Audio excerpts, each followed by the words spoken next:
we're playing Shock and Horror Dream Daddy Simulator again. You've forgotten. I'm Elise and this is Jem. Hi. So, what happened last time? I'm blanking on everything except the murder conspiracy theory. Yep. And the fact that we get to go trolling for mole dads. Yeah, we're going Westfield. to. No one outside of Australia will understand that, but yeah, we're going to the mall. Yeah.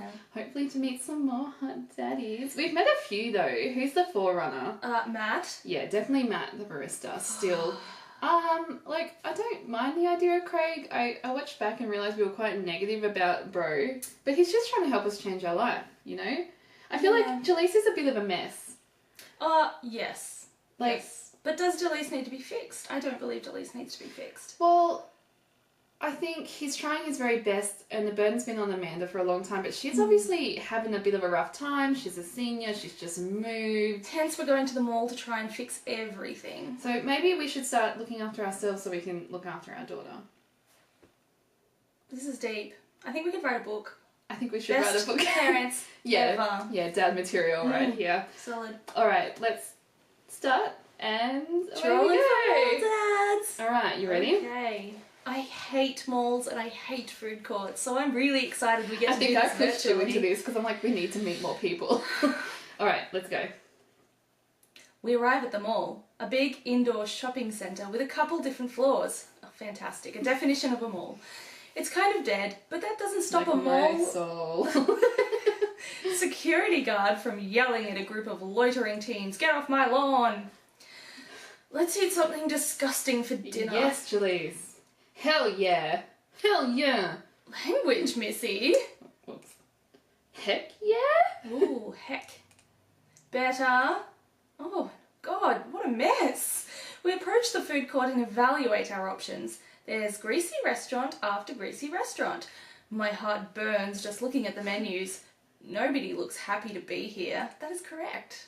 What are you in the mood for? Bread dipped in sugar? Bread with cheese on it? Or do you just want me to inject some fat directly into your bloodstream? I'll take the injection of fat, thank you very much. I extend my hand to her.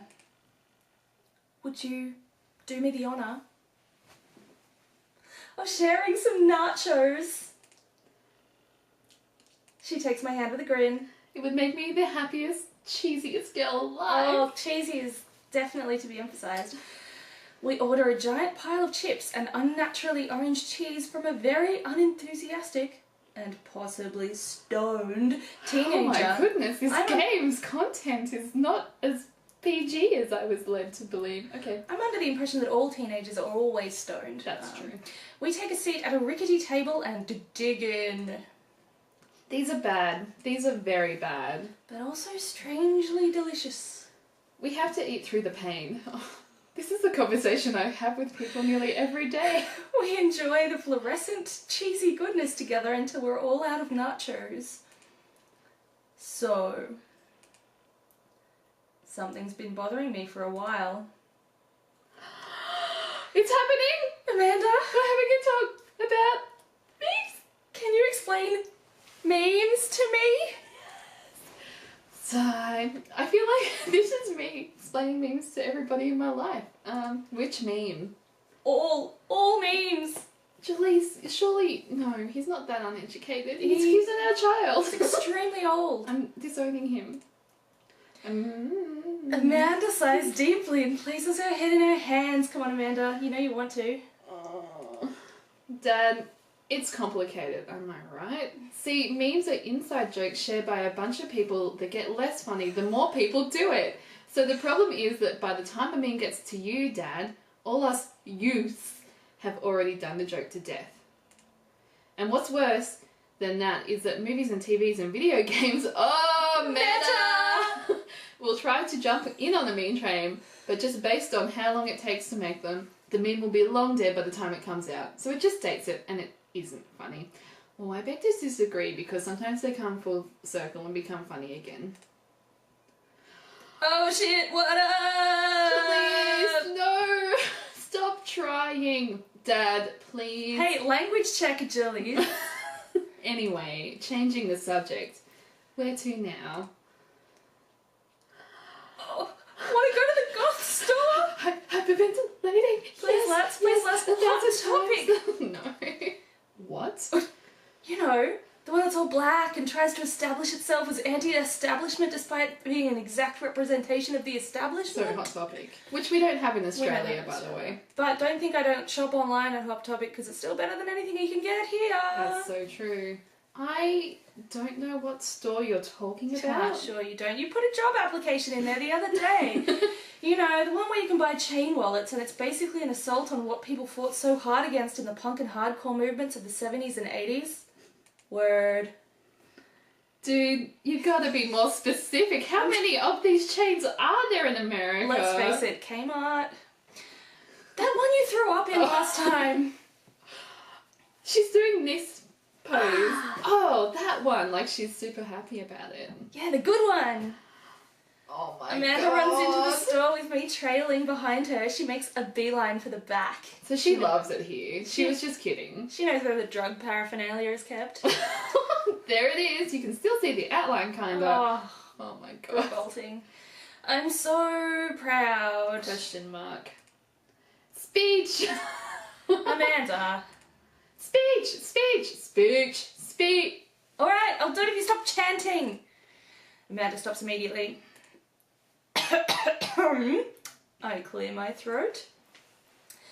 Thank you all for joining us here today to commemorate an historic moment that would forever shape history.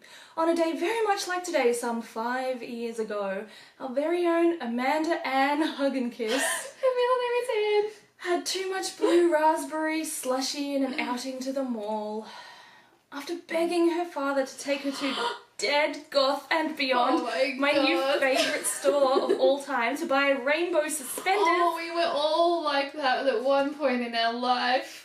Did you have rainbow suspenders? I definitely saw them in the goth shops. Well, I'm not really that, I don't wear bright colours, but I would have if I felt I could. She proceeded to throw up all over a display of My Chemical Romance merchandise. Are they allowed to say the band's name? Because they're called Spawn, Cheeky Spawn. I see what you're doing there. Ooh.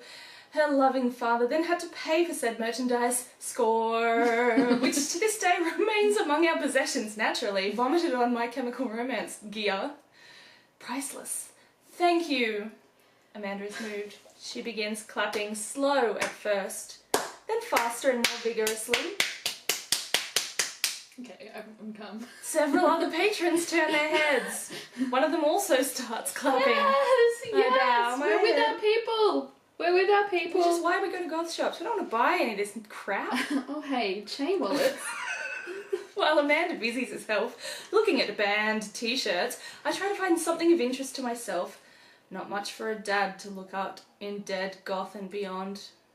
Peruse the band t-shirts, look at ironic mugs, check the clearance bin for hot deals. All of the above. Well, I feel like Amanda's over at the band t-shirts. Let's give her some space. Maybe Let's look the at ironic mugs. Yeah, I can't think of anything more dad.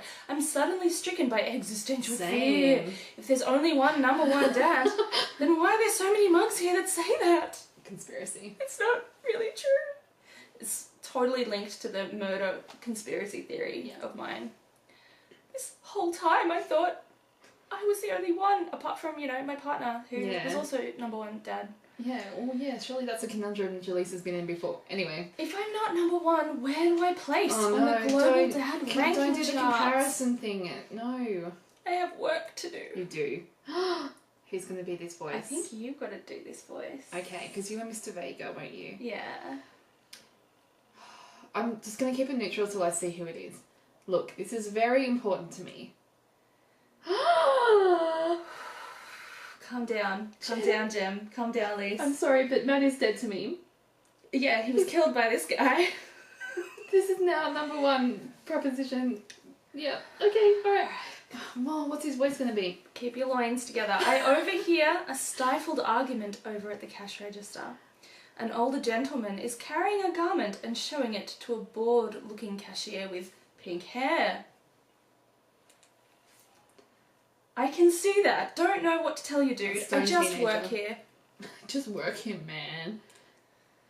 Listen, when I brought this online, the website said this blouse was Victorian inspired. However, when I received it, it clearly held the trademark of Edwardian dressage.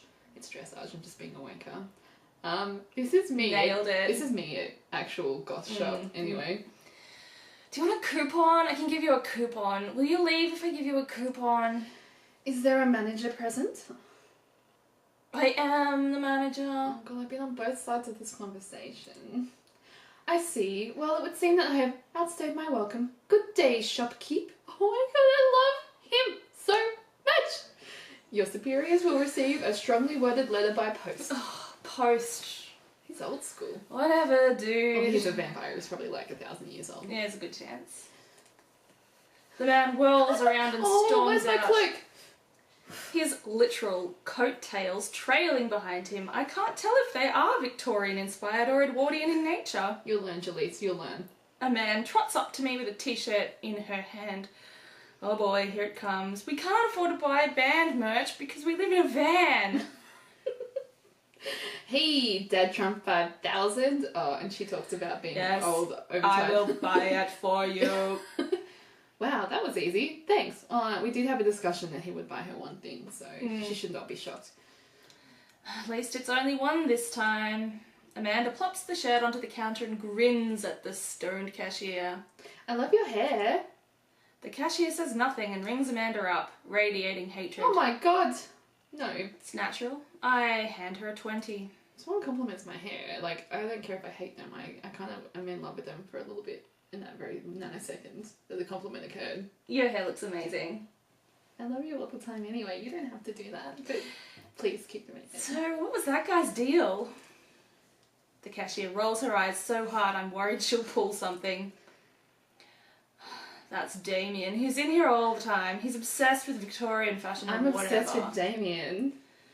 We now know his name. Facebook stalking! Yes. She hands Amanda her bag and it's clear the conversation is over. We make our way out of the store and head home to get some rest. I need some rest after that. Damien's life is amazing, by the way. Amanda and I sit... What does his house look like? We have to be invited over.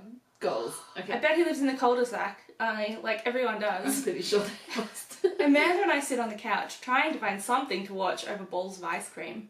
Oh cool, Long Haul Paranormal Ice Road Ghost Truckers is on. Yes! Your favourite, right? It actually is! Hell yes! Oh, heck yes. They have to make it over the Canadian tundra before the ice road melts, but they're also hunting ghosts because those roads are super haunted. Come on. So many deaths. Makes sense. And also the trucks are haunted. I don't think I wrote this character's narrative. This is an episode I've already seen, but it's one of the best. Callum and Flint Dogbone, the twin brothers truck driving and ghost hunting duo, find themselves in the greatest peril yet. Oh no, the ghosts have got control of the truck. That was awful. I can't steer them there, damn Let's try one more time. Oh no, the ghosts done got control of the truck. I can't steer them there, damn ice roads. On them there, damn ice roads. We don't speak yokel. Let me use this EVP meter to try and communicate with the spirits now. For anyone who's confused, EVP stands for I can't even remember. Flint, we're about to die. Yes, that was better. Finally. I almost Sweet got it. death. If you listen carefully, it sounds like it's saying, you're going to die. That's because we're about to die, you... This is art. Yes, Amanda.